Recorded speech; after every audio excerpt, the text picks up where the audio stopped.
Inside an empty store, Carol is trying to consume any medicine or energy drink she can find in order to try to keep her body awake while dangerous forces keep banging on the door, trying to reach her. This mess started a few days ago. On its way back to Earth, a space shuttle suddenly explodes and its pieces scatter across many states in the USA. Soon all media outlets are covering the news, saying it's a sign of alien invasion. Most people become terrified and hesitate to touch the debris, but there are still lots of opportunists that sell what they can salvage on eBay. Tucker, head of the Center for Disease Control, arrives at one of the crash sites for inspection and learns that a piece of debris is laced with a mysterious organism that has the ability to withstand enormous levels of radiation. The organism can also multiply at a rapid rate, implying that it is from another planet. On his way out, Tucker accidentally touches a small piece of debris and receives a cut on his finger, but he doesn't think much of it and leaves. Later that evening, Tucker goes home, only to find his dog growling at him before ignoring him for no reason. When he goes to bed, Tucker's body starts sweating profusely and experiences an intense cellular condensation on the face, as if something has taken over him. Meanwhile, Tucker's ex-wife Carol hears his son Oliver screaming because of a nightmare. She immediately rushes to his room to wake him up and stays with him to comfort him for the rest of the night. The next morning, Carol gets a call from Tucker asking to see his son, which is not normal for him. Carol says no and hangs up. Afterward, Carol drops Oliver at school and goes to her office, where she works as a psychiatrist. On her way there, she runs into her best friend Ben, who offers to give her a ride. Ben is a doctor, and he shares with Carol the fact that the government is hiding something serious from them, as all the researchers on the crash site have resigned. Carol is in no mood for politics and complains about Tucker instead, commenting on how he has been acting very strange lately and how he suddenly wants to see their son after being away for 4 years. As soon as she makes it to her office, Carol sees her first patient Wendy, who shares that her husband has been acting very weird lately. A few days ago, he came to their home and the dog, who usually is a good boy, started growling at him for no reason, and her husband just killed the poor creature without showing any emotion. Carol immediately realizes that something is wrong, but for now, she just prescribes a new medicine for Wendy. In the evening, Carol and her neighbor take their children out for trick-or-treating. When they approach certain house, the family dog starts barking like crazy, and the owner swears it's a good pet the rest of the time. The group tries to leave, but suddenly the dog lunges toward one of the boys and tackles him to the ground. The boy doesn't seem bothered though. In fact, he squeezes the dog's mouth with his bare hands until the owner comes to take the dog away. It's revealed the boy is wounded, but he still keeps a poker face. Afterward, the group goes to Carol's home, and while the boys share the candy, the neighbor shares that her son has been acting very strange the last few days, almost as if he has lost his emotions.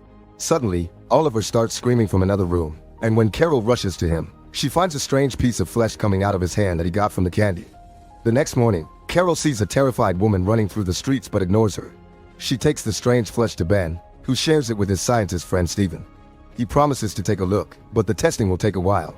Meanwhile, a mysterious virus has started to spread through the country, causing lots of death every day, but nobody knows the cause. Soon an emergency meeting is held in the capital, and Tucker explains that the new virus is spreading at an unprecedented rate, so if they don't do anything about it, the country will go into recession. When some researchers ask about a possible solution, Tucker says that the only way to stop the spread is by conducting an inoculation program. Meanwhile, many infected waiters throw up right into the tea that they are going to serve to the guests. After leaving the hospital, Carol notices a homeless guy having a seizure on the streets, but unlike the terrified woman, he's being helped. When she makes it to her office, Carol is shocked to find Wendy's husband there, and he refuses to leave until he sees his wife. He also never shows any emotion as he speaks. Carol calls Wendy to warn her and saves her from entering the building, so Wendy takes a taxi to stay with her sister instead. Later that night, Carol reluctantly decides to let Oliver spend time with Tucker since it's his right as the father. On their way to Tucker's house, a terrified woman suddenly appears in the middle of the road. Luckily, Carol hits the brakes just in time.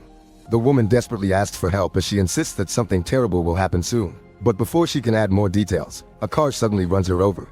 Carol notices the driver still keeps a poker face during such a horrible accident, and when the cops arrive at the scene, she immediately wants to testify against him.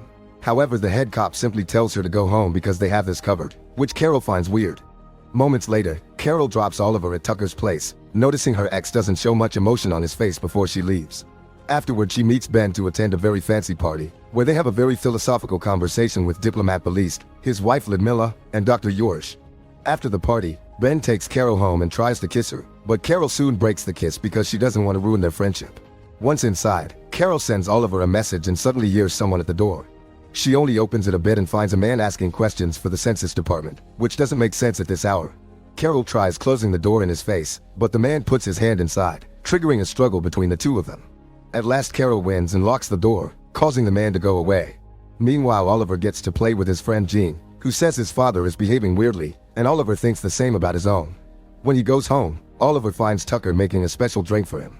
The next morning, Carol notices lots of people on the streets have blank stares on their faces, almost as if their soul has been taken away. When she reaches her office, she is shocked to learn that all her clients have canceled their appointments for the day. Carol tries to call Wendy, but her husband picks up, saying that everything is fine. This makes Carol think about all the things she's been seeing and realizes the virus is controlling people. When she begins Googling some information on it, she's suddenly startled by her secretary, who offers some tea. Before she can drink it, Carol gets a call from Ben, who informs her that the test results of the strange skin patch are ready. Carol immediately goes to the lab, where Stephen explains that the skin sample is made up of several molecular spores that take over the human brain during sleep and alter the genetic code, rendering a person unstable. This means that in order to prevent the deadly infection, they are forbidden from sleeping until they find a cure. At that moment, Ludmilla calls Ben to tell him that Yorush has been acting strangely. This causes the trio to immediately rush to his house, and Carol notices the long lines on the streets where people are waiting to get vaccinated against the new virus. When they make it to Yorush's, they find him in bed with his body going through a grotesque transformation. Carol tries taking a picture of him, but suddenly the monster-like man wakes up and attacks her. Ben quickly pushes Yorush away, causing him to drag his body away before vomiting a weird liquid and dying. Afterward, Carol is too worried about her son possibly being exposed to this mess and rushes to Tucker's house to pick up Oliver. When she arrives, she finds Tucker in a meeting with his associates and immediately asks about her son. Tucker says that Oliver is playing at Jean's, but Carol doesn't believe him and starts looking for Oliver around the house. At that moment, the men from the meeting surround Carol, who gets scared and tries to run, but Tucker quickly tackles her to the ground and infects her with his saliva. Fortunately, Carol manages to push him away and runs through the back door to escape. She tries asking the neighbors for help, but they're infected as well. Then she gets to her car, only to find the road blocked on every side, and she ends up crashing. When she gets out of her car, she is chased by a group of infected people, so she reaches the main avenue and tries to ask for help. Everyone ignores her, so she decides to enter a subway station. Carol gets on the train and finds it full of passengers with the same vague expressions. At that moment, her phone rings and she sees a message from Oliver, who asks her to save him because Tucker has hidden him somewhere. This puts Carol on the edge of a breakdown, and one of the passengers reveals he isn't infected. Everyone there is acting emotionless, so the infected people will ignore them, and he advises her to do the same. Suddenly, a group of infected people enters the wagon, so Carol and the other sane passengers run to the end of the train and close the door. The infected ones press the emergency button to make the train stop before breaking down the door to start infecting the passengers, so Carol opens the back door and jumps off the wagon, escaping by running through the tunnel until she reaches the locker room of a station. There she finds a guard's gun, and when said guard approaches her, she gets too scared and shoots him by accident. Terrified, Carol drops the gun and crosses the station, keeping a poker face to pretend to be infected. When she makes it back to the street, she watches some cops catching the uninfected citizens to force them to take the vaccine, which is actually Tucker's trick to pass the virus to everyone. At that moment, an uninfected cop notices the sweat on Carol's face and tells her to go away quickly because the sweat will give her away. Carol starts walking away and bumps into her neighbor, who offers the shot to her. Luckily, Carol's acting convinces her that she's already gotten the vaccine. Afterward, Carol goes to Tucker's house, only to find it empty. She leaves a message for Oliver before going out again, and she finds a bunch of people watching a couple end things for themselves. Carol makes sure not to react and keeps going until she reaches the Belisk mansion, where Ben and Stephen are still conducting some tests. After a bit of discussion, Ben decides to help Carol find her son while Stephen and his assistant prepare to travel to Fort Detrick in Maryland to find a cure for the virus. They also decide to stay awake, fearing that they might have been infected if they fall asleep. At that moment, Belisk comes back and Ludmilla receives him with a hug, but Belisk is infected and worried about potential intruders, so he lets a bunch of guards get inside. Luckily, Carol and the others see this on the security cameras and escape through the back door. When they reach the streets, they notice Wendy being forcefully taken away by infected cops. She tries fighting against them, yelling that she slept yet she was still okay, but the cops knock her out anyway. After the group splits, Carol and Ben chat about Wendy's words and deduce that Wendy has somehow developed an immunity to the virus. Then the duo finds a dead cop on the ground, so they steal his car and go to Carol's office, where they begin searching through Wendy's medical profile. Ben finds out that Wendy was suffering from a brain illness called encephalitis, and that's why she's immune. The virus only tends to attack healthy brains so that it can feed and multiply its number. Ben calls Stephen at the lab to give him this new information, while Carol gets another text from Oliver mentioning that he's being held at his grandmother's home in Baltimore. Scared, Carol confesses to Ben that she has already been infected with the virus, but Ben promises that everything will be alright. Afterward, Ben drives like a maniac to the city, crossing blocked roads until he has no choice but to let Carol go so the police will chase him instead. Carol continues on foot, and when a cop stops her, she presents her ID with a poker face and is allowed to leave. Eventually, Carol reaches the station and boards the train to Baltimore, where she hides in the bathroom. The lack of sleep is starting to take its toll on her and she starts having visions, like seeing a second self in the mirror that wants to attack her. She wakes up just in time, and after washing away a piece of that strange flesh, she opens the door to find Gene, who explains he lost his family and now he's part of hers. He keeps asking her to sleep, and Carol pretends she'll do exactly that, but in private. Once the train reaches Baltimore, Gene checks on her again and finds her removing more flesh pieces from her body, so he stays suspicious. Tucker comes to escort Carol and Gene to his mother's place, believing Carol's emotionless act. Oliver isn't around, but Carol continues to act around the family, and when she gets a call from Ben, she talks in code pretending it's her secretary. When Tucker finally leaves for work, Carol uses the opportunity to search the house and finally finds Oliver in a room. The two of them hesitate at first, but once Carol says a couple of emotional words to confirm she's fine, they reunite with a hug. Oliver mentions that he's been sleeping every day but still hasn't transformed, and Carol realizes the medications for his sleeping disorder have made him immune. Suddenly Gene catches them red-handed, but Carol easily pushes him away and rushes out with her son. On their way out, Tucker sees them through the window and immediately goes after them, starting a chase through the streets.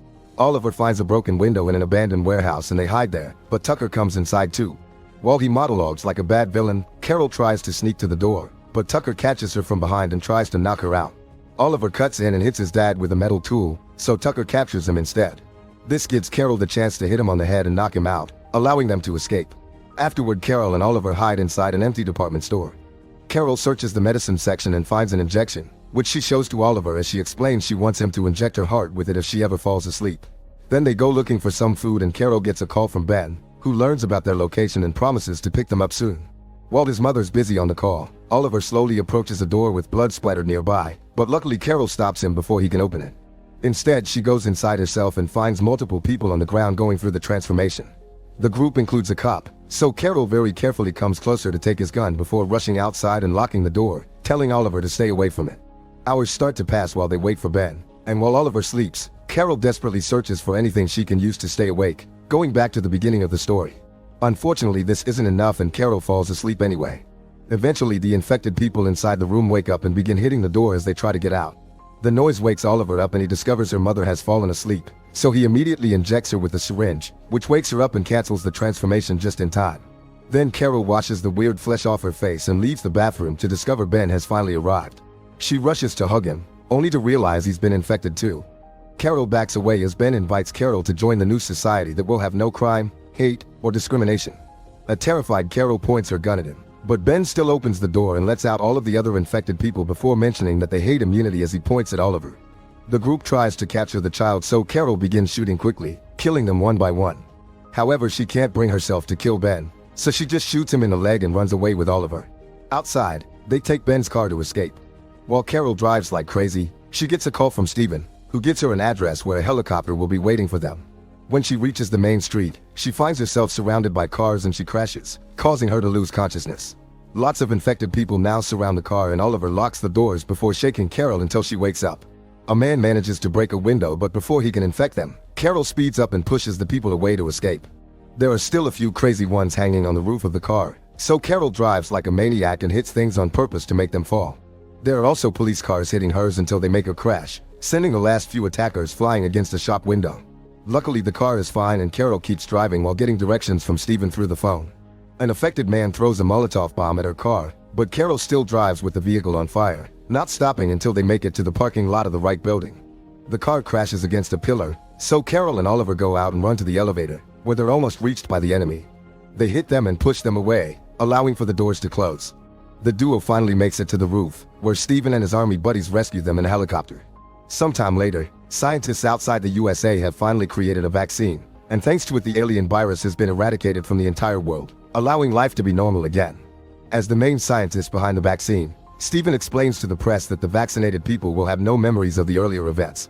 Meanwhile, Carol has adopted Gene and she is now in a relationship with Ben. While the boys leave for school, Ben reads the newspaper and comments on the violent crimes committed by people, which leaves Carol thinking about the aliens' offer of peace. Make sure to subscribe and turn on notifications so you can watch more videos like this.